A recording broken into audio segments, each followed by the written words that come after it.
Claro, realmente igual siempre es importante tener un control y hay casos individuales y particulares, ¿no? O sea, por mucho también que a veces te puedas cuidar con el tema de fármacos, como tú dices, a veces hay un factor genético que lo va de todas formas detonar. Hay una cosa también que me hace recordar cuando hablamos de esto es, no puedo encontrar todas las enfermedades si no las busco. O sea, si yo digo, puedes tener un problema en las arterias, no las busco, no, sí las busco. Pero para eso no puedo hacer todos los laboratorios. No digo, esta es mi lista. ¡Fua! Claro. Y acá voy a encontrar la enfermedad. Hola chicos, ¿qué tal? Bienvenidos a un nuevo episodio de nuestro podcast producido por ProNutrition. Hoy estamos con un invitado súper especial.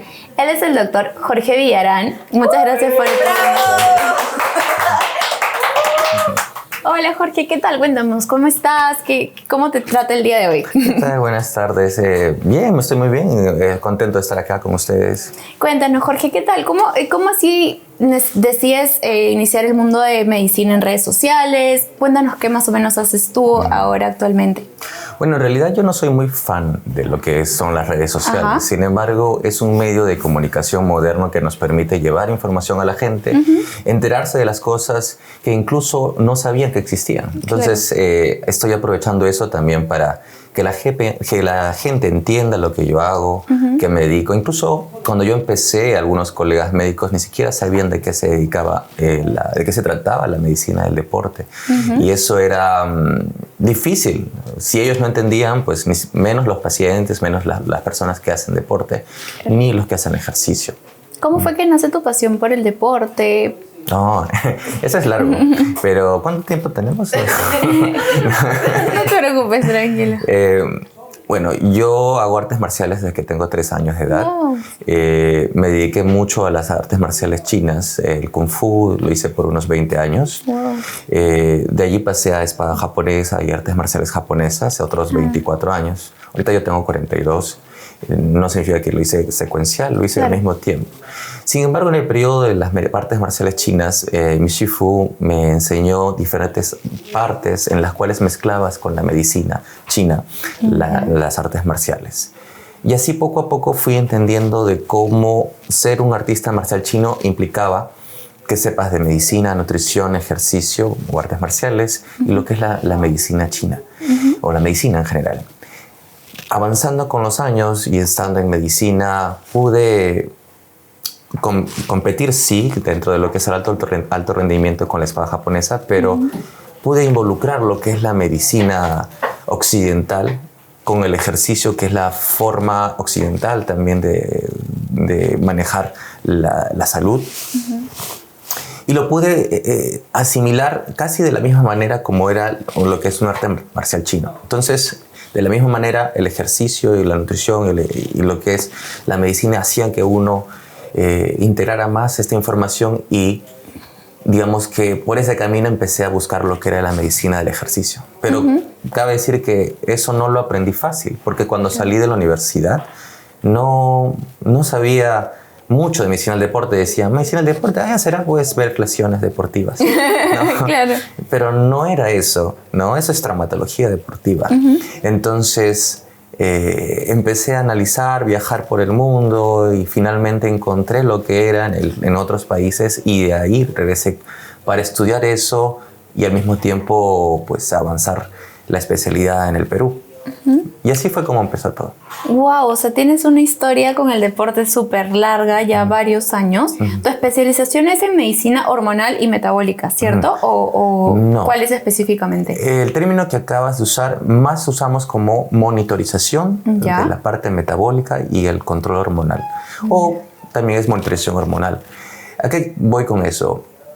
En la medicina del deporte y el ejercicio tenemos que analizar los estilos de vida y la forma que las personas avanzan para 2 cosas. O sea, alto rendimiento sería para ganar. O cuando es las personas en general que quieren hacer ejercicio, tenemos que saber qué cosas tienen alrededor que no les permiten hacer ejercicio.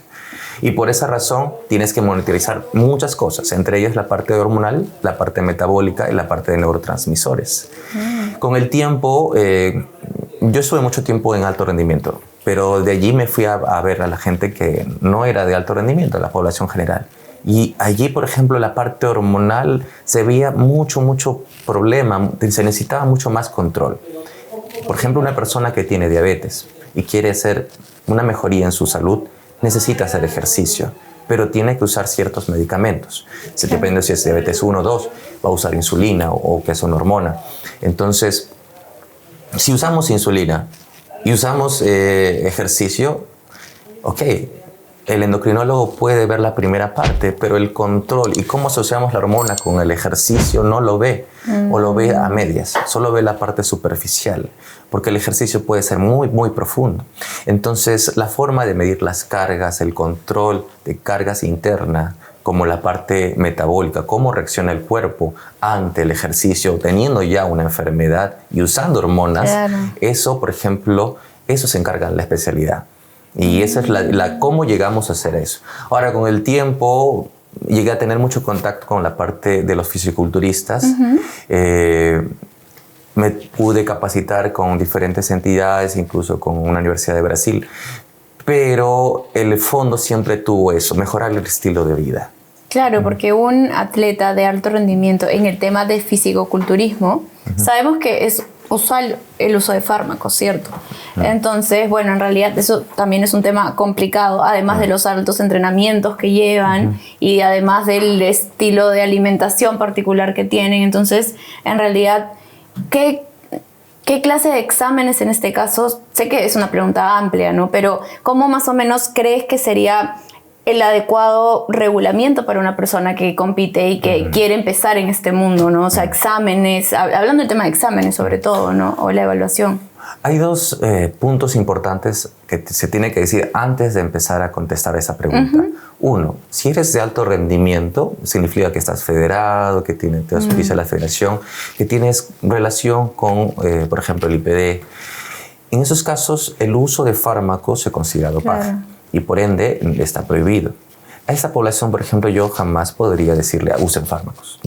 No está bien porque va en contra de los valores olímpicos. Pero existe la población que quiere hacer ejercicio y necesita fármacos porque tienen una indicación médica. Entonces, ahí es un campo importante.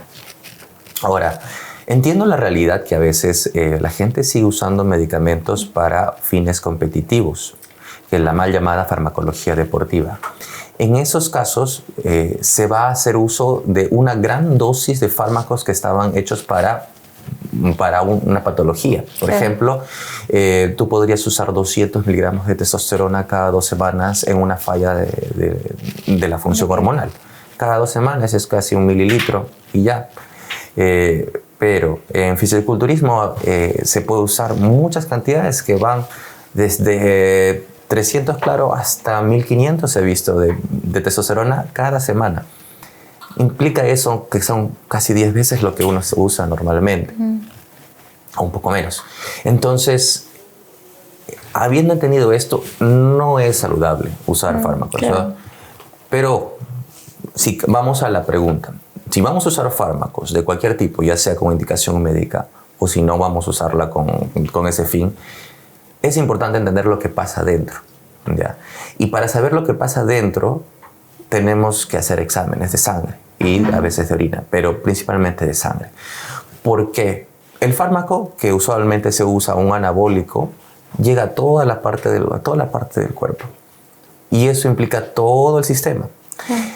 Tú tienes efectos adversos que vas a ver por fuera y efectos adversos que vas a ver por dentro. Pero ¿cómo puedes verlos por dentro? Con el laboratorio. Claro. Así que tienes que analizar de arriba a abajo todo lo que puede pasar. Ahora, si tú tienes una persona que va a competir de alto nivel, de alto tamaño muscular, de alto volumen, usualmente usan algunos fármacos de gran cantidad. Y es usualmente esas personas que acuden a mí porque tienen ya problemas, porque ya usaron de más, y usaron en un patrón inadecuado, cuando no debieron usar porque no tenían una indicación médica. Entonces, contestando tu pregunta, pues los laboratorios que se hacen se basan en la patología que pueda tener de fondo, por eso hay que saber antes que tiene. Claro. No es solamente medir, hay que saber, o sea, Por ejemplo, de los más comunes es que se le caiga el cabello, ¿no? La caída del cabello acelera cuando uno ya tiene una disposición genética. Pero si no tiene, la caída del cabello puede que no se dé o se dé muy poco, ¿ya? Si es en exceso, se puede dar unos fármacos para evitar eso. Pero la cantidad y dosis, pues es importante saber que tienes que tener una indicación médica, claro, y no solo usar por usar. Y así después, por ejemplo, que yo cuando llegué a Perú, yo recién llegué a Perú en el 2021, estaba en Japón, y veo que hay un montón de problemas, e incluso para sacar exámenes, por ejemplo, en alto rendimiento tú evalúas lo que es la destrucción celular con CPK-MM, pero yo pues no venía de esto. La CPK es una enzima que dice cuánto se está destruyendo el músculo. No te voy a preguntar eso. Ya, y yo lo mando al laboratorio y me traen un CPK-MB y eso es para ver infarto. Y yo no estaba buscando eso. ¿Ya? O lo otro, yo mando SHBG, que es una globulina que se une a la hormona sexual. Y me traen beta-HCG, que es una hormona que se produce cuando estás embarazada. y en un hombre. Entonces le doy eso. Entonces me traen eso y yo digo, pero mi examen es este. Entonces empecé a buscar ayuda. Ahí fue cuando empecé con Comasca. Comasca, por ejemplo, hace muchos de estos exámenes, tiene ya la costumbre, ya saben mis formas y por eso... Claro. Y no solo eso, ayudan con la parte económica, es mucho más accesible, hacen descuentos, hacen paquetes. Entonces eso es un plus para mí porque es difícil trabajar incluso con laboratorios grandes que se equivocan. Claro, porque son pruebas de repente con las que no están muy familiarizadas, como me comentas, ¿no? Exactamente. Igual, en realidad, claro, como tú me comentas, no es algo óptimo que se... Bueno, no sin prescripción médica que utilicen estos fármacos, pero en la realidad, como sabemos, es algo que pasa muchas veces, ¿no? Entonces, en realidad, a estas personas que suelen tener el uso de estas drogas o fármacos, no sé cómo llamarlo, ¿qué les recomendarías mínimo? O sea, algo, por ejemplo, que deberían hacerse, no sé, perfil tal, por lo menos una vez al año o cada cuántos meses, o sea... Bien, tendríamos que entender un poco qué tipo de población estamos viendo, ¿no?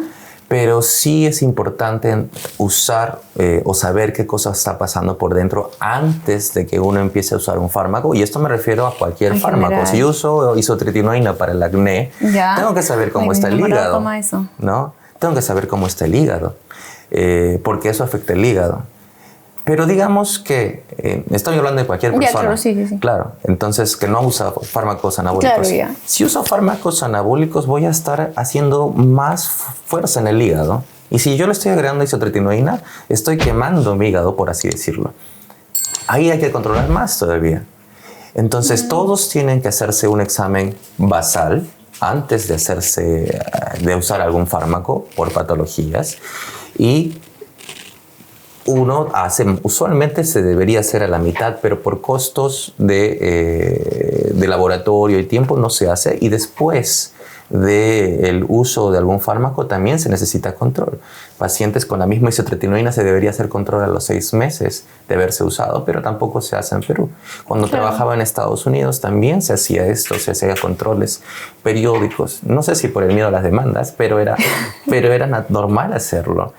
Aquí es como que a veces ni siquiera se hacen exámenes y de frente se van a usar un fármaco que ni siquiera se ha indicado. A veces tenemos enfermedades que no vemos, pero solo por fuera estamos bien. Podemos tener una cardiomiopatía hipertrófica, por ejemplo, congénita, que es un problema del corazón que ya tenemos de herencia.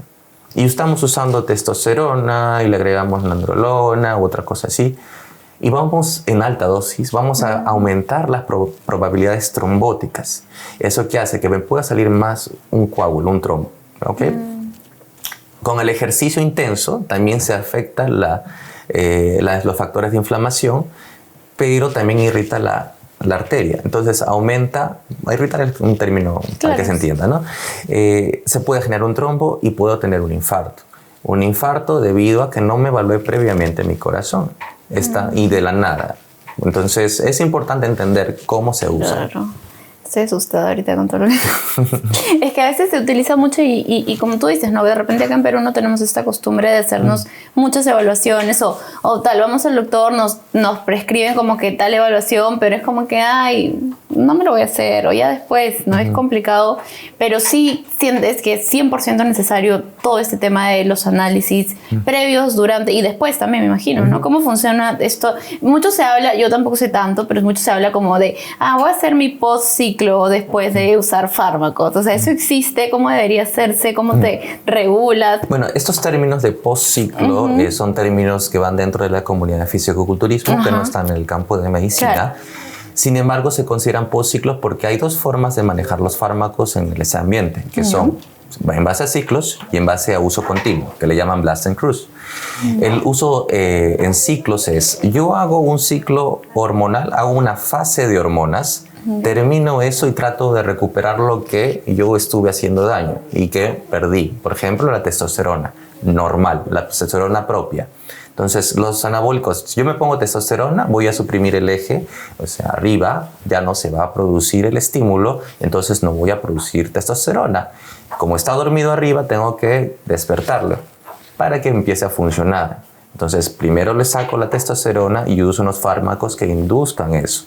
Eso es el estímulo del postciclo y por eso le llaman, hay que hacer mi postciclo para volver a producir. ¿Cuál es la ventaja con eso? Que vuelvo a estar normal otra vez y así permito que siga funcionando. Así como Bismarck decía, no, lo que no se usa se pierde. En tu caso, si usas testosterona y lo dejas de usar por muchos años, o un año al menos, ya esto ya no va a funcionar cuando quieras. Y dejas la testosterona exógena, la testosterona que te estás poniendo, y vas a tener infertilidad y cansancio y fatiga y todo demás, porque todo se va a bajar ya que no estás produciendo. Por eso hay que recuperarlo. Esa es la idea de ese término.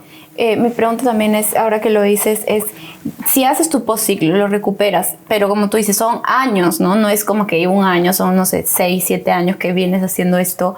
¿Realmente se llega a recuperar al 100% la funcionalidad normal? Es relativo en base a la dosis que has usado, cuánto tiempo has usado, el tamaño que tienes, porque, o sea, indirectamente usan más fármacos para esto. Sin embargo, si no es una dosis, o si es un ciclo, 2 ciclos, sí se puede manejar. Claro, algo pequeño, pero siempre hay un riesgo. De ciclos más largos. Todos los anabólicos tienen efectos adversos, desde una espinilla hasta la muerte. Entonces, el rango es amplio y uno no puede saber exactamente cuál te va a dar, porque, por ejemplo, en algunas mujeres le usan oxandrolona, he visto en el gimnasio. No es una indicación para estética. Es usualmente una tercera línea o cuarta línea para osteoporosis en mujeres que tienen problemas del hueso, ¿ya? Y también mejora su masa muscular al mismo tiempo. Pero lo usan para estética. Ok, es Anavar, es la marca comercial. No, así se conoce comercialmente. Ahora, comercialmente ahora hay muchas bambas que también le ponen Anavar. Eso también quería hablar después contigo, ya. Sí. Pero tú usas eso ya, digamos. Y dices, no me va a dar acné, porque es súper tranquilo, ¿no? Pero sí te da acné. ¿Qué pasó? Genéticamente tu receptor tenía un problema, o mejor dicho, pensó que ese fármaco sí era la dihidrotestosterona. Y al pensar que es eso, lo agarra como tal, se estimula y produce acné. ¿Por qué? Porque, o sea, la testosterona se convierte en dihidrotestosterona. La dihidrotestosterona aumenta en la sangre y te genera acné por estímulo de las glándulas sebáceas. La oxandrolona es un derivado que ya pasó por esa etapa y en teoría no debería hacer conexión con ese receptor, pero sí lo hace en algunas personas porque genéticamente su receptor no es igual al resto y ahí te sale acné siendo mujer, por ejemplo. ¿Ya? Entonces esas variables genéticas son indeterminables y eso pasa en muchas enfermedades y exámenes tampoco. No tenemos una medicina perfecta. Claro. Y si no tenemos medicina perfecta y ni siquiera te haces exámenes de laboratorio, más te la juegas. Claro, porque no es algo que se pueda medir, ¿no? Entonces, con todo esto que me dices, ¿hay alguna probabilidad? Bueno, probablemente me vas a decir que sí, pero que tengan realmente infertilidad las personas que utilizan fármacos en un tiempo prolongado. Sí, hay una alta probabilidad, pero no es una infertilidad completa necesariamente. ¿Cómo es eso? Si hablamos del hombre, por ejemplo, tenemos una motilidad, una cantidad de espermatozoides que producen fertilidad. Entonces, digamos que algunos, por una gran cantidad de tiempo, ya no funcionan. Otros son a lo tipo Homero Simpson, están por allí, ¿no? Se chocan. ¿Verdad? Y después están los que sí funcionan, normal. Entonces, esos que funcionan sí pueden llegar, pero tendrías que tener más relaciones sexuales para que puedan alcanzar su objetivo, teniendo en cuenta que la fertilidad no siempre es a la primera. Claro, ya de por sí, en alguien regular, claro. Y ya, entonces sí hay un riesgo en la infertilidad, hay un riesgo de infertilidad. Hay personas que he visto que ya no tienen nada, 0, 0, 0. Han usado 10 años anabólicos, han usado los postciclos irregularmente, han usado de una manera excesiva. Entonces ahí es un manejo interdisciplinario. Y eso me hace recordar que mi especialidad se encarga de apoyar a todas las especialidades y también a la parte del equipo multidisciplinario. A todas las especialidades porque, por ejemplo, en medicina hay muchas especialidades, ¿cierto? Y cada especialidad tiene un factor de ejercicio. Ese factor de ejercicio está asociado a muchas cosas, dependiendo de qué estemos hablando, ¿no? Alguien tiene un infarto, necesita hacer ejercicio para hacer una rehabilitación cardíaca, para ver la parte de cardiología, la parte de cuánto ejercicio tiene que hacer, luego el cardiólogo, ¿cierto? Pero después, en la hora de la aplicación, el cardiólogo se lo deriva ¿a quién? Al fisioterapeuta de rehabilitación. Está bien, pero además se necesita el médico del deporte. Pero el médico de deporte solo hay alrededor de 28, calculo, por ahí en Perú. Y la mitad está más o menos activo, otros están en el extranjero, otros están, bueno, siendo profesores. Entonces, y no todos entran en el campo. Por ejemplo, yo estoy entrando en un campo que mis colegas no suelen entrar porque unos están en fútbol, otros están en rehabilitación, otros están en medicina traumatológica. Entonces, cada uno tiene un gusto por algo. Entonces, la medicina del deporte ayuda a todas estas especialidades para complementar. Y para la parte de profesiones, nuestro objetivo principal siempre es ayudar al entrenador. El atleta es una persona que se comunica directamente con el entrenador y por ende nosotros ayudamos al atleta, pero sin el entrenador no somos muy útiles. Nosotros medimos cuánto, por ejemplo, a nivel profesional se debería hacer un análisis de relación testosterona-cortisol para ver cómo estamos. Estamos hablando de alto rendimiento, no necesariamente de fisiculturismo. Y se mide eso para ver qué tanto estrés y sobrecarga de entrenamiento tenemos. Esta información se la damos al entrenador para que él decida qué hacer. ¿Ya? Igual en fisiculturismo también hacemos eso, pero en realidad no hay muchos que se metan en fisiculturismo porque hay muchas cosas que no nos hacen caso.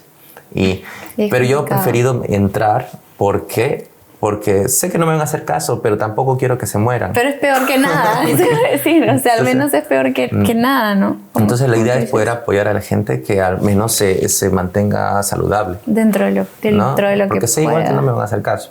Y yo le estoy diciendo, obviamente yo no voy a dar una farmacología a alguien que no la necesite, pero sí puedo apoyar a que no les pase nada. ¿Existe realmente algún profesional, y esto no lo sé, que pueda saber con exactitud, bueno, no podría dar una receta de fármacos, ¿no? Pero que realmente se especialice y que pueda manejar el tema de farmacología de la mano con un atleta, que pueda realmente prescribir, por así decirlo, entre comillas, de manera lo menos riesgosa posible estos fármacos o esta medicación? Lo que pasa es que en los 4 principios de la biomedicina, uno es primum non nocere, no hacer daño. ¿Ya? Y si te doy algo y te va a hacer daño, mejor no te doy. Claro. Pero también es la idea ayudar. Entonces, no existe una profesión médica que te diga, vamos a usar un esquema de tratamiento farmacológico para poder competir. Pero haciendo eso, lo que estamos haciendo es que solamente vayamos a cualquier profesional o no profesional incluso. Mejor dicho. ¿No? Pero también van, por ejemplo, los nutricionistas no deberían estar haciendo esto. Yo he visto varios haciendo eso. Entonces, otros profesionales también he visto. O sea, no es que no sean profesionales, pero son profesionales en otra cosa, ¿no? Claro. Una ayuda en fármacos requiere también un análisis completo de todo el sistema de salud de la persona. No solamente lo que está haciendo ejercicio, no solo lo que está haciendo de alimentos. Requiere también ver cómo está lo demás. El ¿no? resto de su día. Y eso es importante. Entonces, no te puedo decir que existe eso porque en teoría va en contra de lo que ya hemos mencionado. De lo de los profesionales. Y hablando de todo este tema, también te quería preguntar, ahora se están cada vez más los casos de las muertes súbitas en atletas, en personas que compiten en fisicoculturismo. ¿Por qué crees que, bueno, sé que cada caso es específico, pero ¿hay algo común en estos casos o siempre es tal cual sumamente específico el caso en particular? Aquí hay y eso me hace recordar mucho lo que es la satanización de los fármacos, ¿no? O sea, yo puedo decir todo, y eso pasa con mis colegas médicos de otras especialidades. Anabólicos son malos. Y toda la culpa de los anabólicos para todo. Y lo dejas o yo no te voy a decir nada.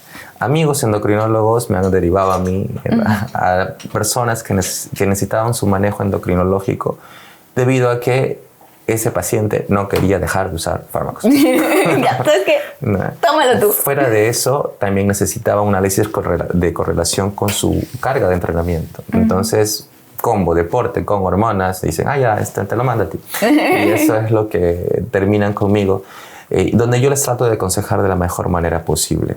Hay una mitad que tiene relación a los anabólicos, por así decirlo, porque no se puede hacer un análisis correcto estadísticamente, ya que tendría que juntar toda la información, y toda la información está a veces satanizada por los mismos colegas. Dicen, si es causa de muerte son los anabólicos. O sea, anabólicos, por eso ya. Sí, entonces, puedes tener ya por ejemplo, si tienes a Aziz, por ejemplo, no sé si recuerdas, era si mal recuerdo, un fisiculturista australiano. Él tuvo un infarto, pero tenía un factor genético en su familia. Sin embargo, pues él fue el precursor de la medicina estética, del fisiculturismo estético, y él pues decía, no, fue culpa de la testosterona.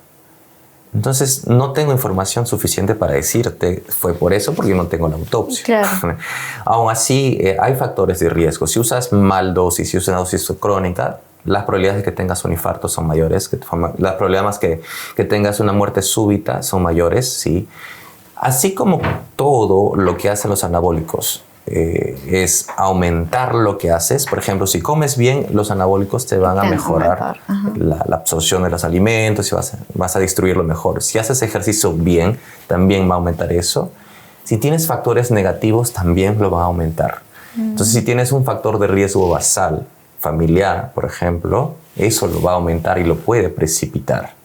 Por esa misma razón, es necesario aún más hacer análisis y el examen médico. Qué interesante esa explicación. O sea, claro, si te ayuda con muchas cosas a hacerlo más fuerte, también en eso, ¿no? Tiene mucho sentido.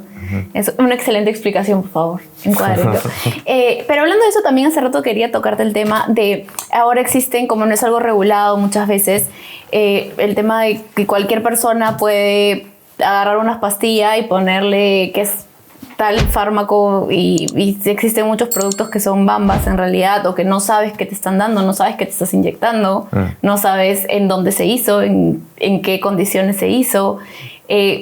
¿Cómo regularizar eso? Sé que es muy complicado, pero ¿cómo al menos tratar de no sé, imagínate que te estés poniendo lo que se hizo, no sé, en un laboratorio sucio y hay casos, creo que el otro día, no sé quién, alguien subió un TikTok que se había inyectado algo y que era cualquier cosa que estaba en un lugar sucio y que nadie sabía qué era, ¿no? ¿Cómo regularizar eso, ¿no? ¿Cómo ayudarlos también con ese tema? A ver, para entender bien sobre la farmacología de esta área, hay que entender que hay fármacos que son para humanos y los fármacos que son de veterinarios. Es decir, para caballos, para las vacas, para que crezcan.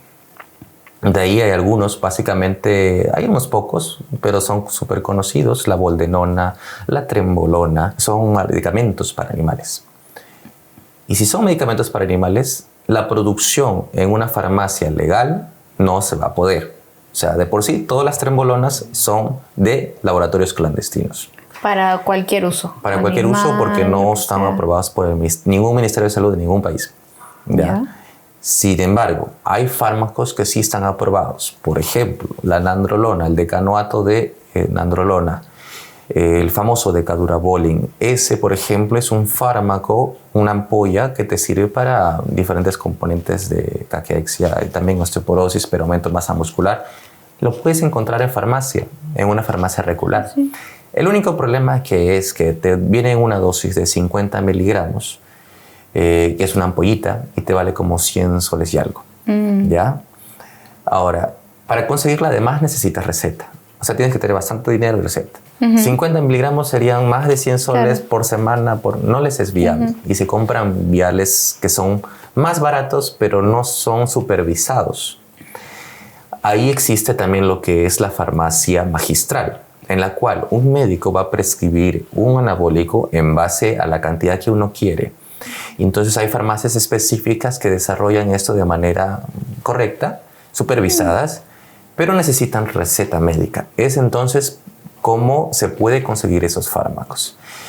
Hay fármacos, los famosos SARMs. Los SARMs están todos en estudio, todos son clandestinos, todos tienen basuritas adentro. Alguno que otro puede estar bien, pero no se sabe, tendríamos que analizar. No sé las marcas, pero son medicamentos que están en fase de estudio. Entonces, las únicas entidades que lo hacen correctamente son laboratorios grandes que lo usan dentro de los estudios de investigación. Por ende, encontrar un SARMs bien hecho es sumamente difícil y tiene más efectos adversos incluso, por esa razón. Claro. Entonces, esa es una de las formas. Para conseguir un medicamento tiene que tener una receta médica. Para tener una receta médica tiene que estar indicado. Y esa es la forma correcta de cómo buscar. Claro, ¿y quién te va a dar una receta médica de eso si no está indicado también? Sí, entonces hablamos de un problema social. Es difícil de manejar y yo por esa misma razón mis colegas no se meten en esta área, porque es muy difícil. Un área gris, creo. Es difícil. Ahí tienes que trabajar también el entender que para muchos esto es su vida y que no importa nada. Pero eso pasa mucho en medicina del deporte, en todos los deportes. Esta es mi vida y no importa nada. Haga lo que sea necesario para triunfar. Y ahí uno es cuando tiene que actuar de Pepe Grillo. Aunque ya no se conoce mucho Pepe Grillo, ¿no? Ya está muy viejito, creo. Pero hay que ser de consejero y decirle, bueno, esto es lo que quieres realmente. ¿Por qué quieres esto? Y si quieres esto, evitemos que te pase algo malo. Claro. Hagamos unos exámenes, por ejemplo. Y yo no te voy a decir que no hagas. Sí te voy a pedir que no lo hagas, pero no te voy a decir que no lo hagas porque al final sé que no me vas a hacer caso. Y conforme yo diga más que no lo hagas, más te vas a ir con otra persona que no sabe. Y que te va a decir, esto es más barato, compra esto más barato, toma esto, no necesitas lo otro, solo esto. Y ahí terminamos con un problema. Te va a decir, no, tú tranquila, esa persona no sabía, yo sí sé. Y como tú realmente lo que quieres creer es que alguien que te diga que sí lo hagas, le vas a creer a la persona que realmente no sabe, ¿no? Porque es lo que querías escuchar. Y ahora, por otro lado, también hay algo súper importante que quería preguntar y es que, ¿cómo manejamos el tema de fármacos hombre, mujer? Porque se habla muchísimo de eso. O sea, yo que tengo a mi enamorado que es fisiculturista, que compite, que tal, es como los riesgos se habla de que son mucho más elevados en la mujer, que es mucho peor en el tema de mujeres y demás. ¿Por qué? El esquema que se usa en fisiculturismo con fármacos para mujeres suele ser diferente, es casi completamente diferente al de hombres. Sin embargo, vas a ver en base a los periodos, las décadas, las características anatómicas de la mujer en competencia. Las mujeres en los 80 y 90 pues tenían un poco más de facciones viriles, más parecen hombres. Ahora un poco más, un poco menos, ¿no? Y hay algunas como, no sé, Franchelle Matos, por ejemplo, es muy femenina. Sí. Ahora, ¿a qué se debe esto? El uso de testosterona es el efecto más virilizante de todos. Ahora, la testosterona y sus derivados genera más virilización. Una base de sal de testosterona nunca se usa en una mujer. Tú no le vas a poner testosterona a una mujer como tal, una testosterona sintética. Porque también está la bioidéntica, que es otro tema. ¿Ya? Pero la sintética jamás le pones. Entonces, si tú agarras y le pones enantato, cipionato, testosterona a una mujer para que crezca, va a crecer, pero también se va a convertir en medio hombre. Porque estás haciendo una terapia de transgénero. ¿Ya? Entonces, lo que más... y si tú usas algunos derivados, por ejemplo... Paréntesis, antes de que sigas, discúlpame, me llamó demasiado la atención lo que dijiste. En el caso de que una mujer quiera hacer una terapia de transgénero, ¿eso es lo que se usa? Se usan diferentes hormonas, aparte de análisis psicoconductual. Claro, Esto es un montón de cosas, pero hablo de fármacos. Se usan testosterona y otras cosas que puedan disminuir los efectos adversos de la testosterona. Ah, wow. ¿Ya? Pero, y eso, por ejemplo, es un campo del endocrinólogo, por ejemplo, ¿no? Yo no voy a controlar a una transgénero que está usando su testosterona porque no va a entrar en competencia. Ahora, hay una categoría que es la de hombres tipo wellness, que no me acuerdo su nombre. Ah, sí la he visto, sí la he visto. Pero, por ejemplo, allí hay un componente bastante amplio de endocrinología, en la cual, si bien yo lo podría tratar, no sería ético que yo les tratara. Claro. Todos los diagnósticos iniciales siempre tienen que ser hechos por el endocrinólogo, así como, por ejemplo, la hipertensión se diagnostica por un cardiólogo. Ahora, yo le puedo hacer seguimiento porque es parte de mi proceso, de mi especialidad. Claro. Entonces, ahí, por ejemplo, primero todo el trabajo es con el endocrinólogo. Habiendo dicho eso, hay cosas que no son testosterona. Por ejemplo, para usar un término, un nombre común, el másterón. El másterón, que es muy usado en fisiculturistas para hombres, sí a veces lo han usado en mujeres. ¿Cuál es eso inyectable? Es inyectable. Y también te genera estos efectos.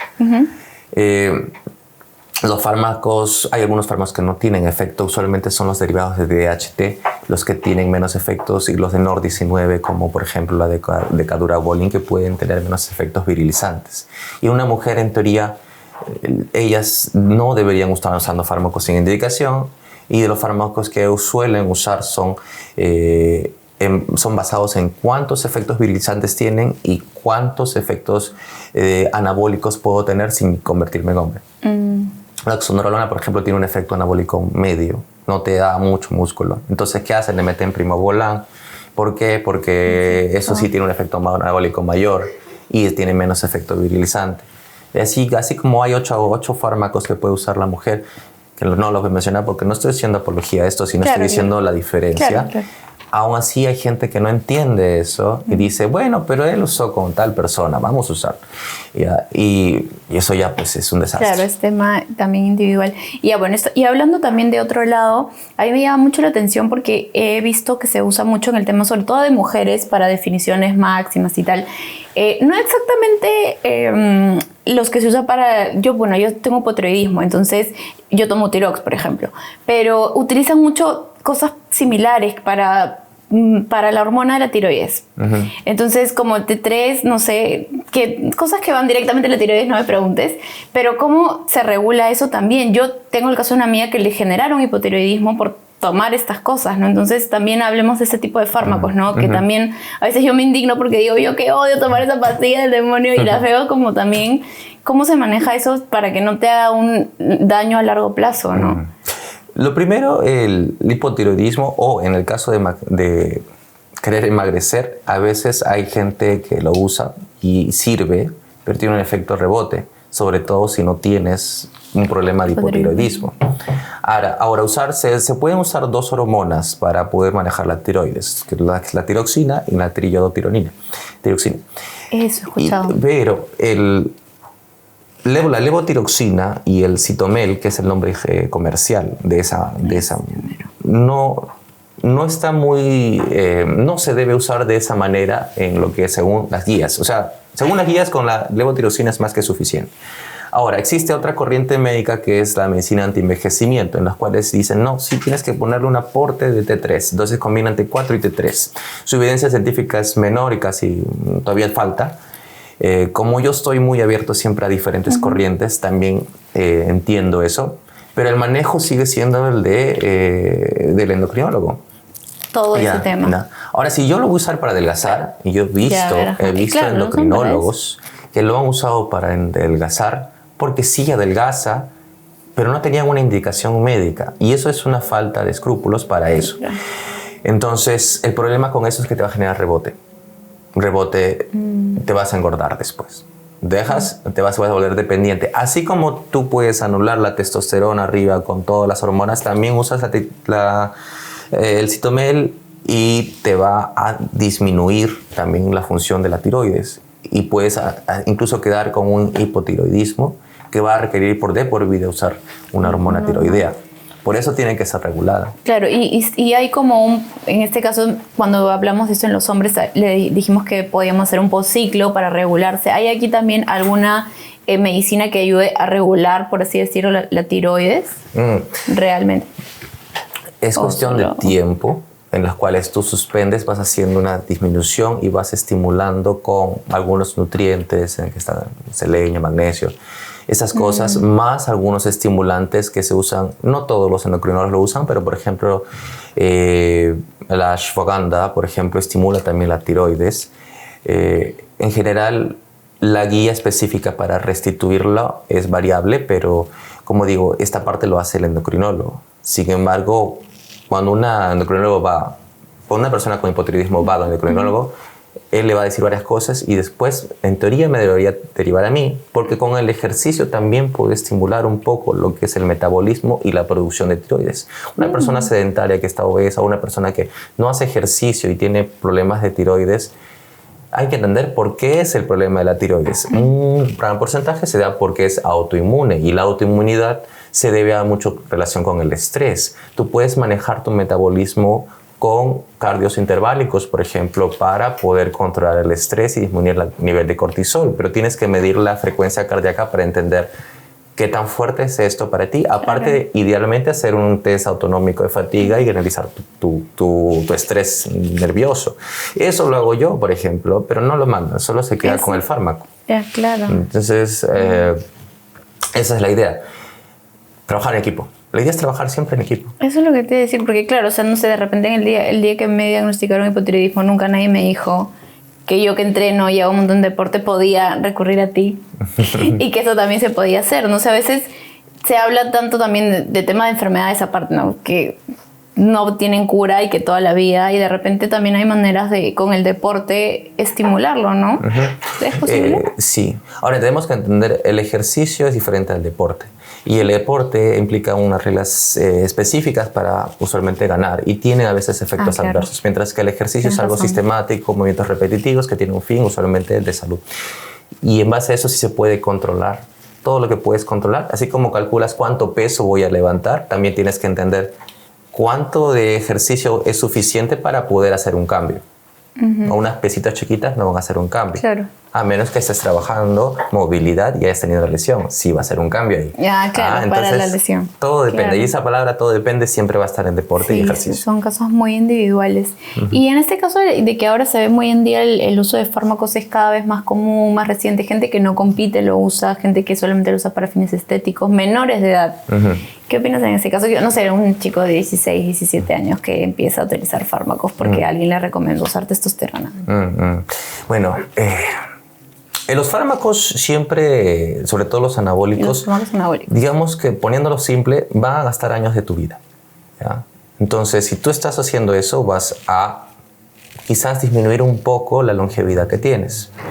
A partir de los 35 años, la testosterona empieza a bajar. Allí uno puede hacer el análisis y es posible que los anabólicos puedan ser útiles porque estamos haciendo uso adecuado. Claro. de la nivelación de testosterona. Pero si tienes 20 años, tu testosterona está perfecta. Estás perfecta. Tu base va a ser nutrición, ejercicio. Si quieres suplementación, análisis de cargas. Pero si quieres aumentar con anabólicos exógenos, estás corriendo un riesgo innecesario, estás haciendo más gastos de años de tu vida y tienes más posibilidad de efectos adversos. ¿Ok? Entonces es mejor no hacerlo. Claro. Porque realmente es más el daño que te puedes hacer que el bien en realidad. Una excusa que siempre me dicen es, bueno, no, yo no quiero esperar a tener 40 años para tener el mejor cuerpo de mi vida. No quiero ahora. No.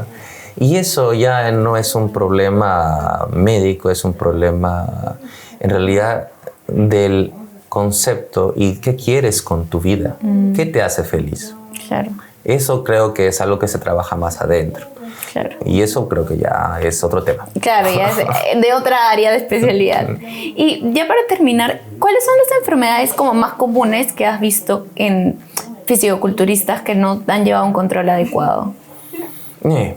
Los más comunes siempre es acné y caída de cabello y disfunción sexual. ¿Ya? La disfunción sexual puede ser desde falta de erección a simplemente no tengo ganas. ¿Ya? La caída de cabello puede ser solo un poco a calvicie. Y el acné puede ser desde un cuanto que me salió por acá a tengo todo lleno de... He visto espaldas llenas de acné. Eso es lo más común.